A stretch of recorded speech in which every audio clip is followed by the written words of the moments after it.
All right. Good morning. Good morning.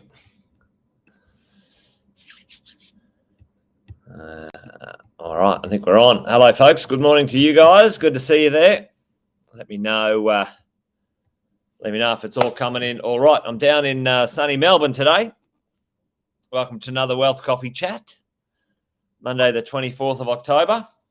Hey, good morning, Jeff and Alison, Shelley.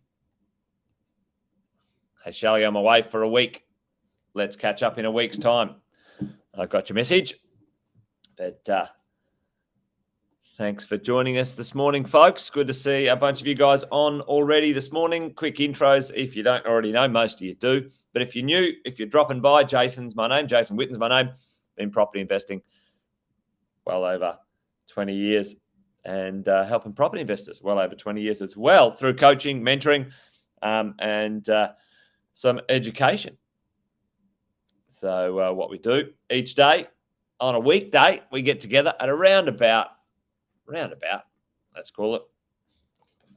Look at that. That works, doesn't it? Around about 10 past 8 each workday and have a bit of a catch up, bit of a talk about what's going on out there in the property market. There's always something interesting. As property investors, we know that this thing's going to take some time, right?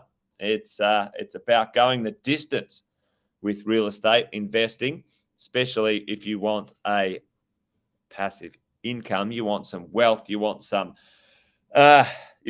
to do all right for you in the future. Property is great, but it takes some time. It is not a get-rich-quick scheme. Most of you know that already. And if you don't, well, welcome to the realization. Anyway, there you go. Morning, Bob, Tim, Donna. Good to see you guys on this morning.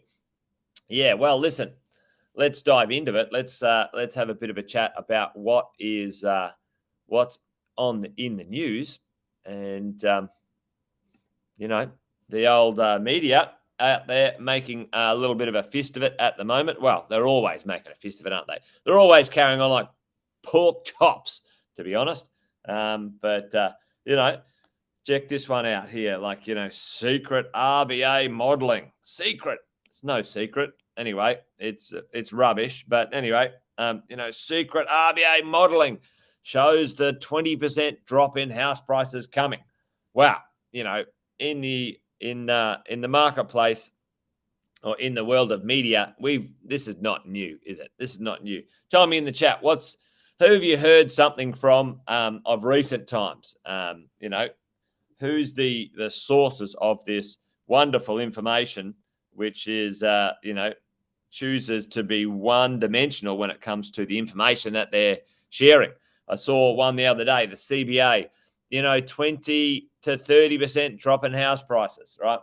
And we've talked about this. We've chatted, and if you haven't, if this is the first time you've heard me talking about these things, well, go back and have a look for some of the chats we've had in the past, Wealth Coffee Chats.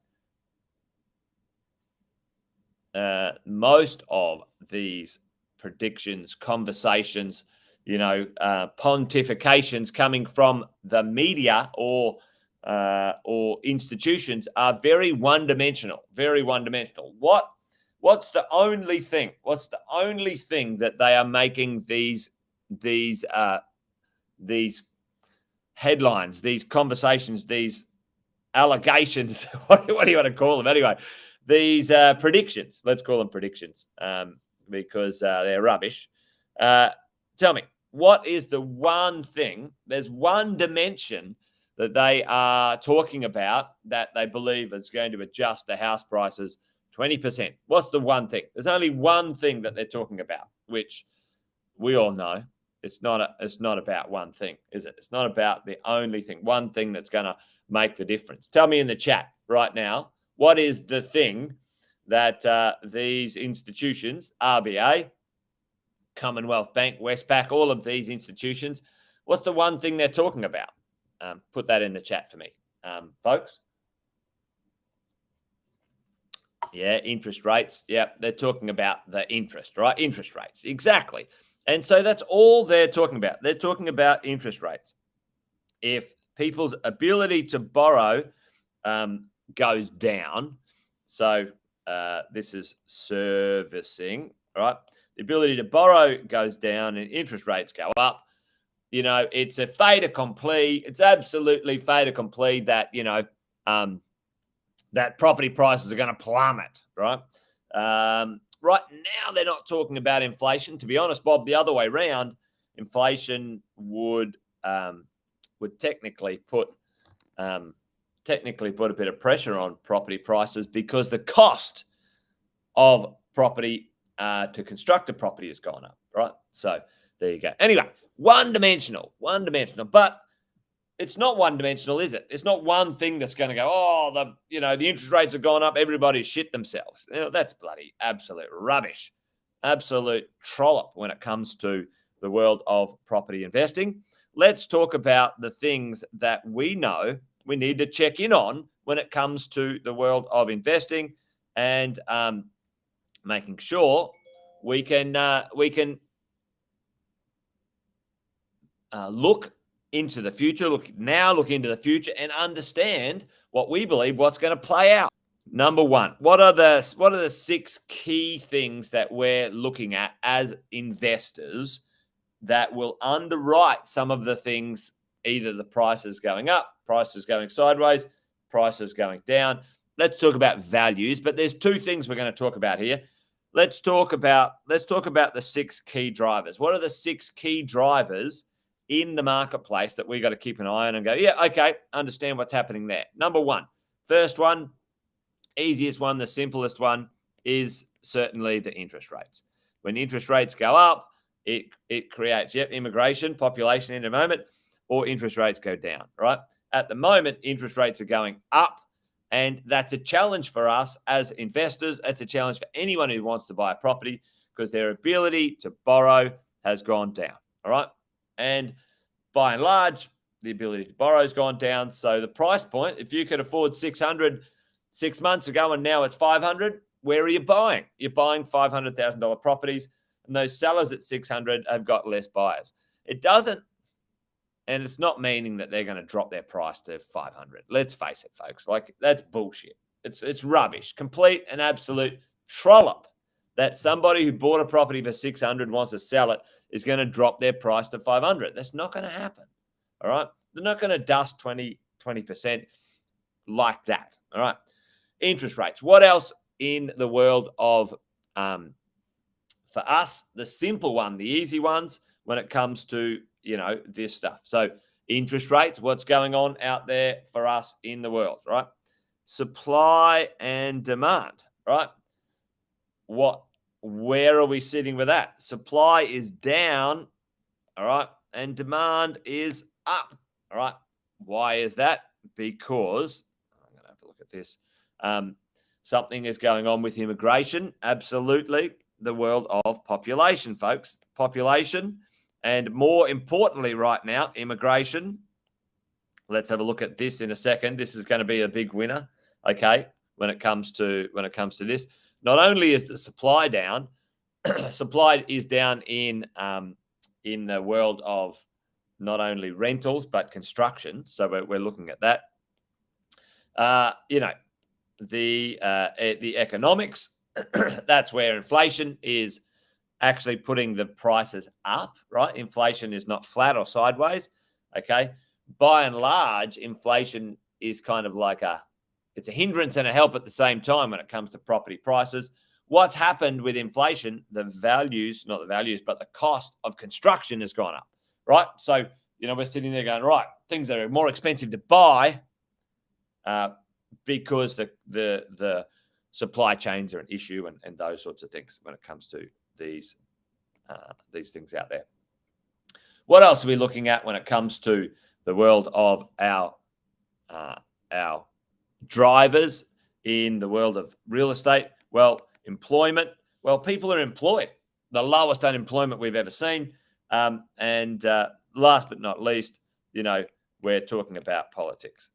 Who's the number one lunatic? Who's the number one enemy? Number one enemy of your wealth is the politicians, right?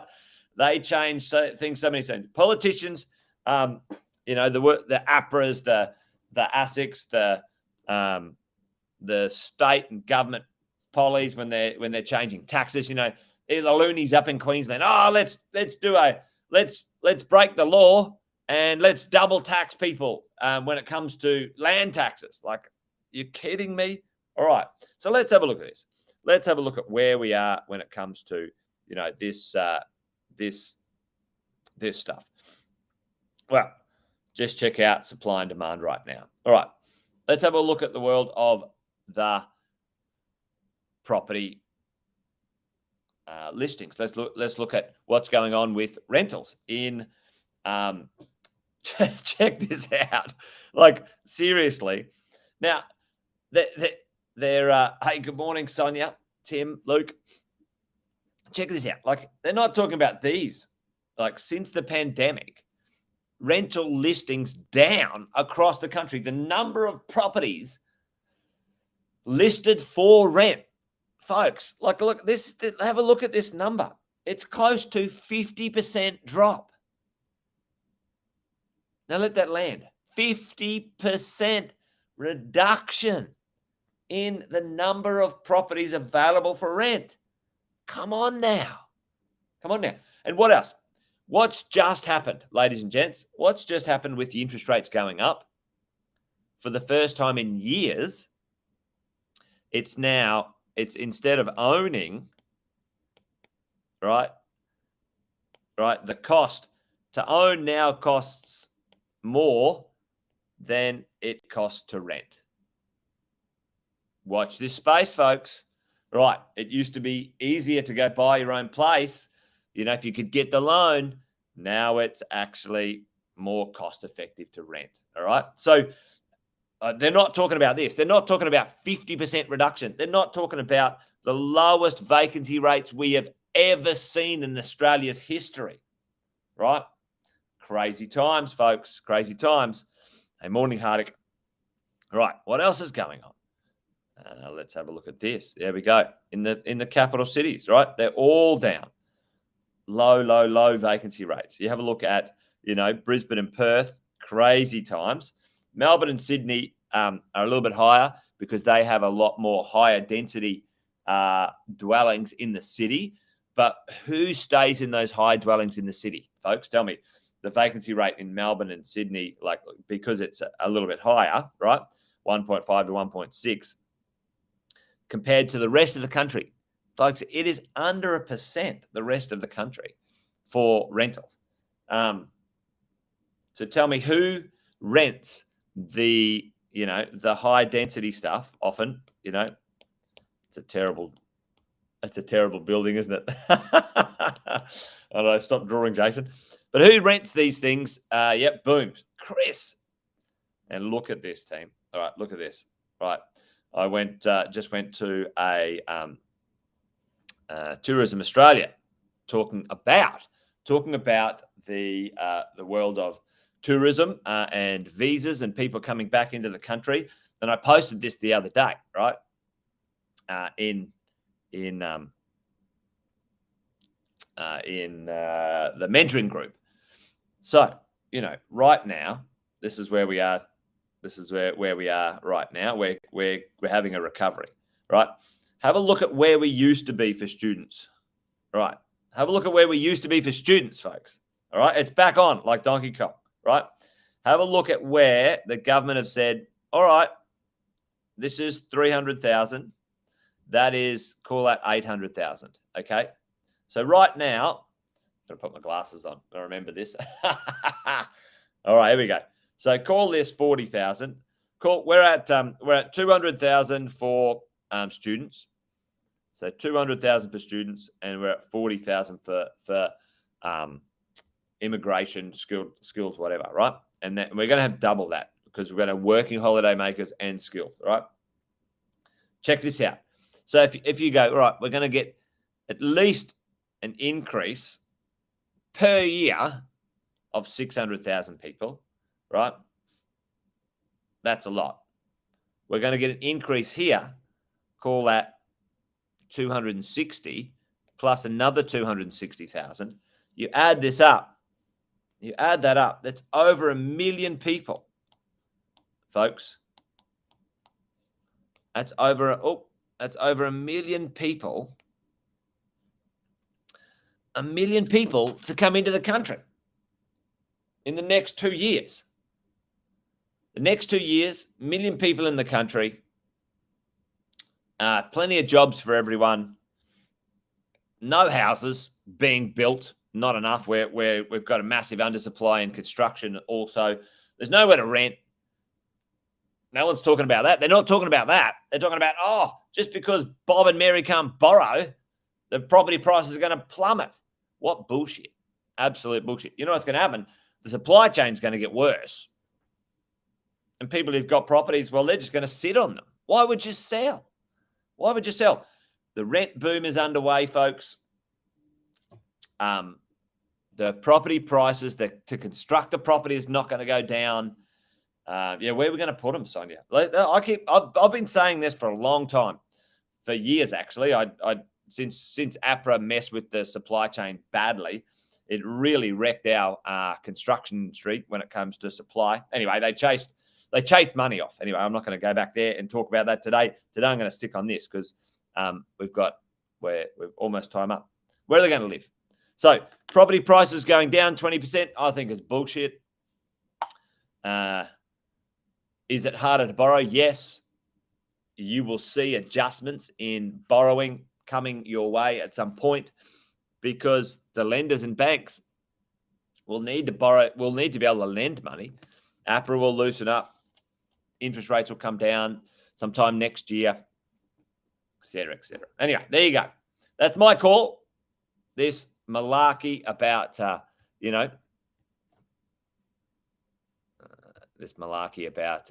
interest rates only being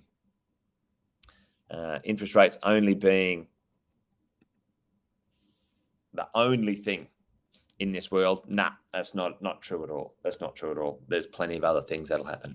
Anyway, there you go. Wealth Coffee Chat done and dusted. Over and out.